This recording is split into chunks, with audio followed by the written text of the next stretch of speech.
အားလုံးပဲမင်္ဂလာပါ MHP အောက်ကနေကြိုဆိုပါရစေအခုကဒီအိတ်ကလေးထိုးပြမယ်ပေါ့နော်ဒီပလဲရဲ့ site လေးက wallet အိတ်လေးထည့်လို့ရရဲ့ပြင်ဖုန်းလေးပါထည့်လို့ရရဲ့ site လေးကိုထိုးပြပေးသွားမှာပါပလဲ site လေးကအဲ့လိုမျိုးတာတောင်းပါမယ်ဒီမှာငါမကျိုးလေးခေါ်ရပြီးလို့ရှိရင် play တင်ချင်လေးခေါ်ရပါတော့ကျိုးရဲ့အရှိကကိုယ်စင်ပြီးတော့တောင်းရပါတော့အခုကအရှိကိုတကိုင်းနဲ့ပြီးတော့သုံးပြသွားမယ်အရင်ဦးဆုံးကျိုးနှစ်ဖက်ကိုထိတ်ကလေးကိုညှိလိုက်မယ်ညှိပြီးလို့ရှိရင်ပလဲလုံးကိုတီးပါမယ်ပလဲလုံးစတင်ရဲ့အခါမှာအရင်ဆုံး၃လုံးထည့်မယ်ပေါ့နော်ပလဲလုံးကို၃လုံးထည့်မယ်ထည့်ပြီးပြီဆိုရင်နောက်ဆုံးတစ်လုံးကိုတီးပါမယ်ညာဘက်ကကျိုးလေးကိုပလဲလုံးတစ်လုံးထည့်မယ်အဲ့ထည့်လိုက်တဲ့ကျိုးကိုပဲပလဲလုံးလေးကိုပြန်ထည့်မယ်ထိတ်မှာအဝိုင်းလေးချန်ထားမယ်ပေါ့နော်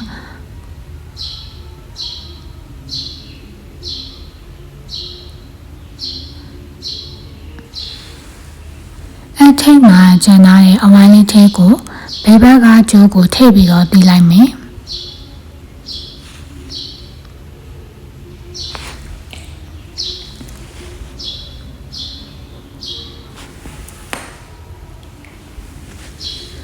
ထည့်ပြီးသားရင်ဟိုဘက်ကျိုးနဲ့ဒီဘက်ကျိုးကိုတခြားလေးဆွဲမယ်ဒီပထမဆုံးအပိုင်းကိုမရှင်းမှဆိုလို့ပုံလေးဆွဲပြီးတော့မှပြပေးမယ်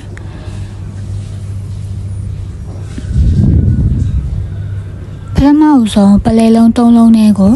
ကျိုးထည့်လိုက်မယ်ကျိုးတီးလိုက်မယ်နော်ပလဲလုံး၃လုံးတပြိုင်နက်တည်းတီးလို့ရတယ်တီးပြီးပြီဆိုရင်နောက်ထပ်ပလဲလုံးတစ်လုံးကိုယူမယ်အဲ့ဒီကိုညာဘက်ကကျိုးထည့်မယ်ပြီးရင်အဲ့ညာဘက်ကကျိုးကိုပဲပလဲလုံးနဲ့ကိုပြန်တီးလိုက်မှာအဲ့ထိတ်မှာအဝိုင်းလေးဖြစ်နေရင်အဲ့အဝိုင်းလေးတွေကိုဘယ်ဘက်ကကျိုးပြန်ထည့်လိုက်ပြီးတီးမယ်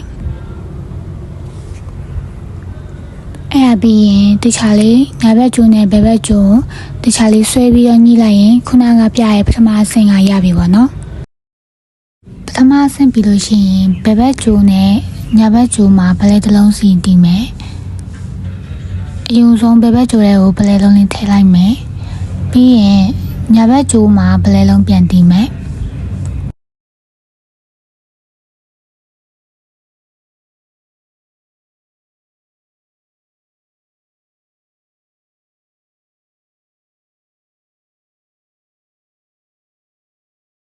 ဆို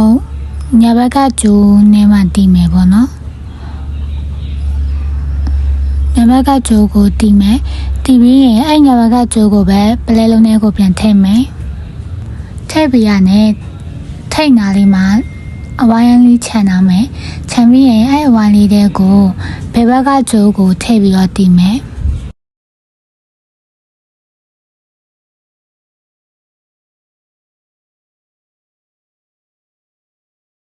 အဲ့ဒါပြီးရင်ဘယ်ဘက်ညာဘက်တခြားလေးထိန်းပြီးတော့ဆွဲလိုက်မယ်အဲ့ဒါဆိုရင်နောက်တစ်ဆင့်ပြပါပြီ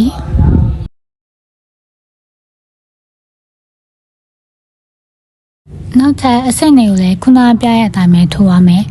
အခုကရှစ်ကွက်ထိုးမှဖြစ်တဲ့အတွက်ရှစ်ကွက်မရောက်ခင်9ကွက်အထိကိုအရင်ဆုံးထိုးမယ်အခုက9ကွက်ထိုးပြီးသွားပြီနောက်ဆုံးအဆင့်ဖြစ်တဲ့ရှစ်ကွက်မြောက်ကိုထိုးပြပါမယ်နောက်ဆုံးအဆင့်ကခိုင်အကွက်တွေထိုးရနေမတူဘဲနဲ့ဘယ်ဘက်ကျိုးရင်မှာ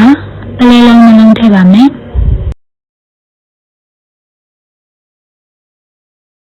ပလဲလုံးနှလုံးထည့်ပြီးနောက်ဆုံးတစ်လုံးထိုးပါမယ်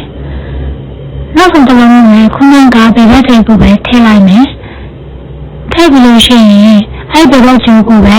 ပလဲလုံးကိုပြန်ထည့်မယ်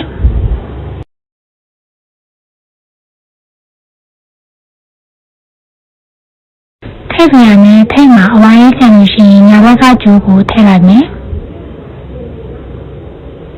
ထည့်ပြီးတော့မှဘယ်ဘက်ကျိုးနဲ့ညာဘက်ကျိုးကိုဆွဲပြီးတော့မှဒီချာလေးမြင့်မယ်ဘုံနည်းကအဲ့ကိုရှစ်ခွက်ပဲထုံးမှာဆိုတော့ အခုကရှစ်ခွက်ပြီးပြီ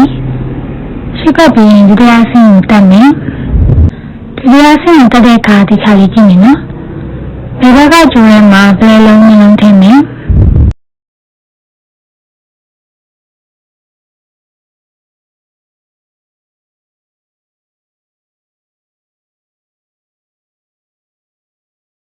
ထည့်ပြီးဒီဘက်ကကျိုးထဲကိုပလဲလုံးထည့်မယ်ထည့်လိုက်တဲ့ကျိုးကိုပဲအဲ့ဒီဘက်ကထည့်လိုက်တဲ့ကျိုးကိုပဲပလဲလုံးကိုပြန်ထည့်မယ်ထည့်ပြီးလို့ရှိရင်ထိတ်ညာလေးမှာအဝိုင်းလေးဖြစ်သွားပြီဆိုရင်ဒီဘက်ကကျိုးကိုအဲ့အဝိုင်းလေးထည့်ပြီးတော့မှတီးလိုက်မယ်ပြီးရင်ကျိုးကိုဟိုဘက်ဒီဘက်ဒီချာလေးနေလိုက်မယ်အဲ့ဆိုရင်အခုကဒီလိုစင်းတက်တာပြီးပါပြီပေါ့နော်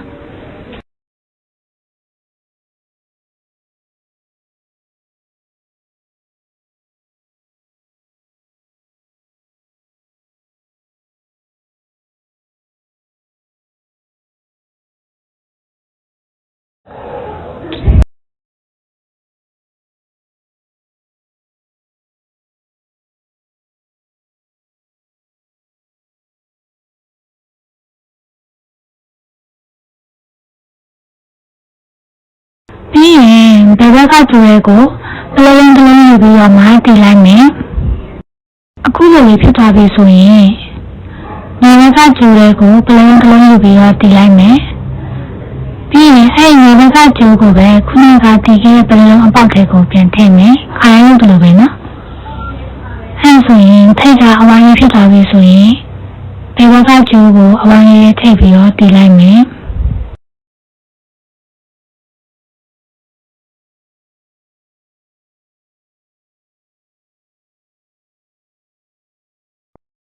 ခုနကပြလို့မျိုးပဲစတိုက်ထိုးရမယ်နော်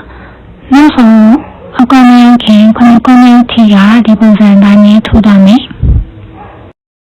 အခုကအဆုံးသတ်နာလေးထိုးပြမယ်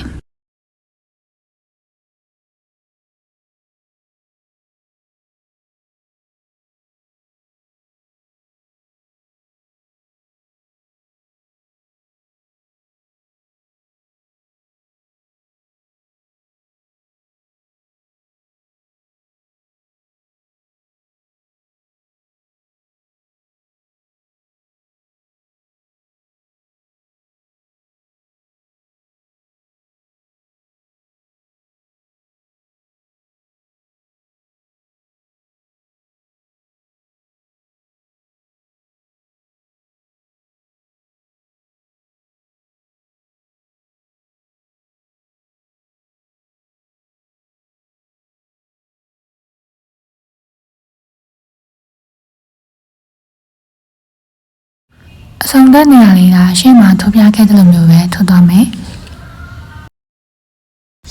ကျိုးမကုန်ခင်ဒီအခုလိုမျိုးပဲစတိုက်ထိုးသွားမယ်ပလဲကျိုးတိမ့်တဲ့အခါမှာကျိုးကိုလေးလက်မလောက်တော့အနည်းဆုံးချက်ပြီးတော့တိမ့်ရမယ်ပလဲကျိုးရဲ့လာရအတိုင်းတွားရမယ်အထက်တွားတာမျိုးမဟုတ်ပဲနဲ့သူပလဲကျိုးထိုးခဲ့တဲ့လာရအတိုင်းတွားပေးရမယ်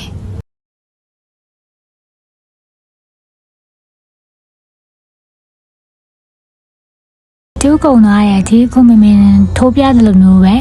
ပက်ပြီးတော့မှထည့်မယ်အခုကပထမတစ်ကြိုးကိုထည့်လို့ပြီးသွားပြီဆိုတော့နောက်ထပ်တစ်ကြိုးကိုထပ်သိမ်းပါမယ်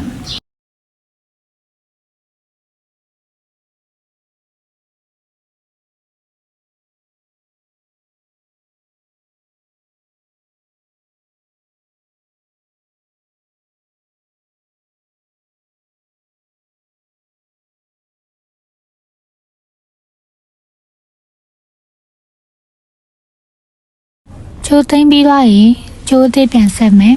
ကျိုးအသစ်ပြန်ဆက်တဲ့အခါမှာအရှိကိုကိုယ်စိတ်ကြိုက်သုံးလို့ရပါတယ်အရန်မရှိအရန်လည်းမတူတာပိုကောင်းပါတယ်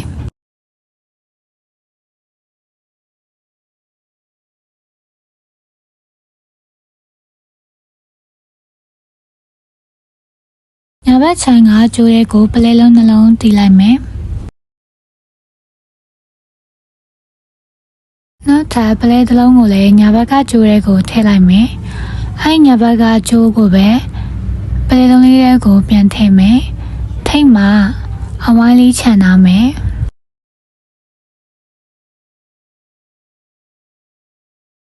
ပြီးရင်ထိတ်ကအဝိုင်းလေးတွေကိုဘယ်ဘက်ကကြိုးကိုထည့်ပြီးတော့တီးမယ်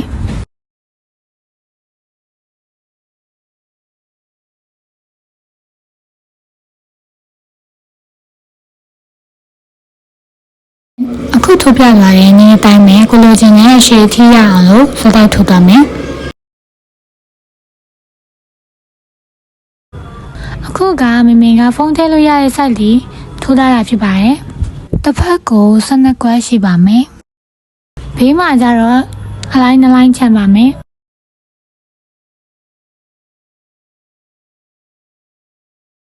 ပြီးရင်ဘေးနားကိုလည်း2လိုင်းထပ်ထိုးပါမယ်ကျိုးလေးကထိတ်မှဒီလိုလေးဆုံးနေတာပေါ့နော်အဲ့နေရာမှာဘယ်ဘက်ကကြိုးတဲ့ကိုဖလဲလုံးထည့်မယ်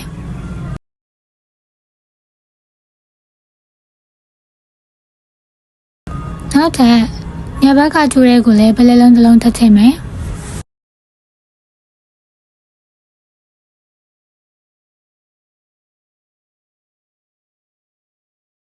ထည့်ပြီးရင်ခါတိုင်းတည်လိုမျိုးပဲ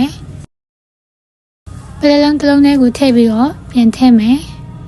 ထိတ်မှာအဝိုင်းလေးကျန်နေတဲ့အထဲကိုမှနောက်ထပ်တစ်ဖက်ကကြိုးကိုထည့်ပြီးတော့တီးလိုက်မယ်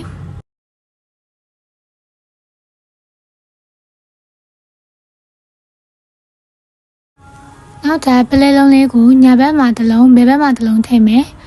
ထည့်ပြီးရင်ပလဲကိုထည့်ရဲ့နောက်ထပ်တစ်ဖက်ခြမ်းမှာတွားပြီးတော့မှဆက်မှာပေါ့နော်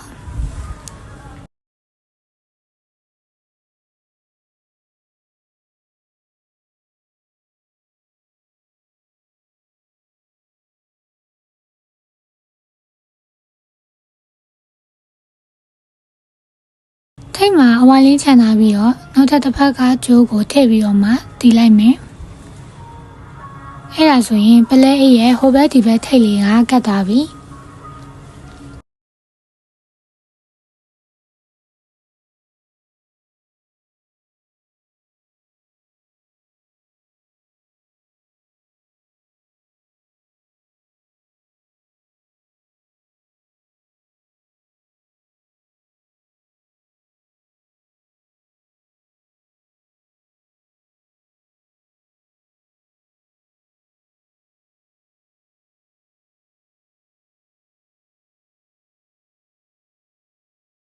ခုမမင်ပြရဲ့လာရအတိုင်းထိုးသွားမယ်။ထိုဘက်ထိတ်နာလေးရောက်ချင်တာပေါ့နော်ကျိုးကိုအဲအကြောင်းပတ်ပြီးတော့မှတီးပါမယ်။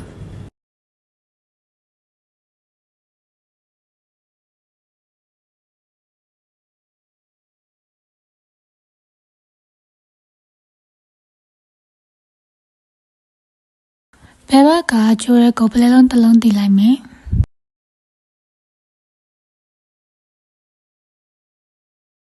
ညာဘက်ကကျိုးရကြတော့ပထမအဆင့်မှာရှိရဲပလဲလုံးမှာတီးပြီးသားပေါ့နော်။နောက်ထပ်ပလဲလုံးတစ်လုံးကိုညာဘက်ကကျိုးရဲကိုထည့်လိုက်မယ်။အဲညာဘက်ကကျိုးကိုပဲပလဲလုံးထဲကိုပြန်ထည့်မယ်။ထိတ်မှာအဝိုင်းလေးခြံထားပြီးတော့အဲအဝိုင်းလေးထဲကိုဘယ်ဘက်ကကျိုးကိုထည့်ပြီးတော့တီးလိုက်မယ်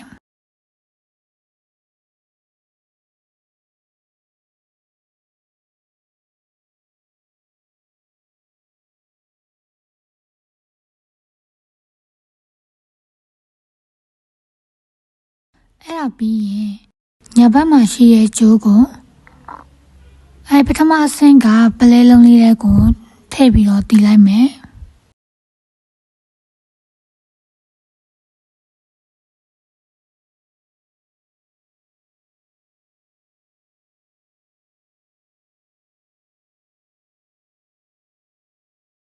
ပြီးရင်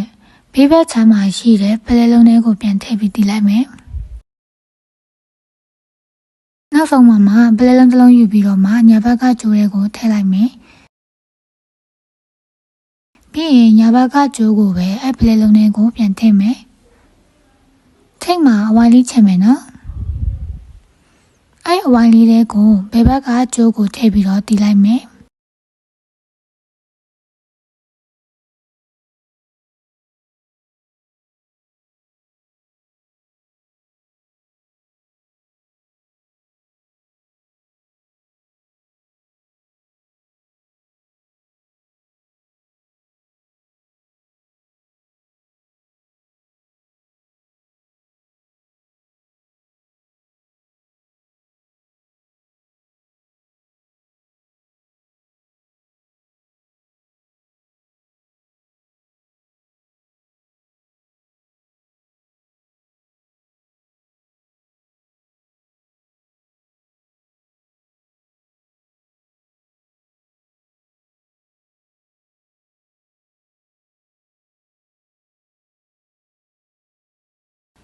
ပြီးရင်ဘယ်ဘက်ကကျိုးကိုပက်ပတ်လည်းထည့်လိုက်မယ်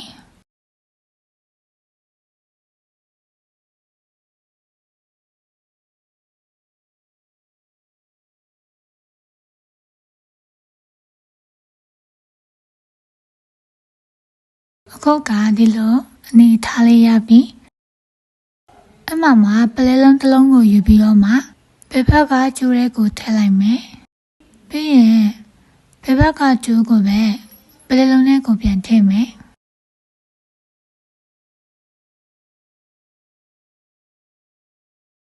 ထိတ်မှာအဝါလီချန်ထားပြီးရင်ညာဘက်ကကျိုးကိုအဝါလီထဲကိုထည့်ပြီးတော့တီးလိုက်မယ်အခုကအဆုံးတဲ့နေရာလေးကိုထိုးပြမယ်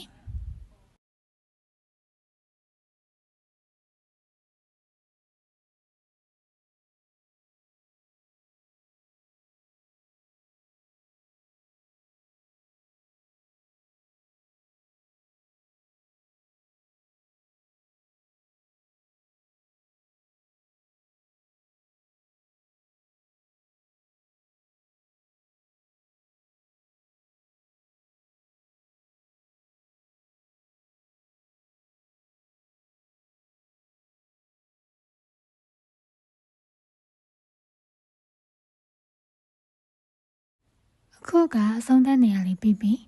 နောက်ထပ်အဆင့်တွေကိုနောက်ထပ်ဗီဒီယိုမှာပြန်ပြီးတော့ပြပြပေးသွားမယ်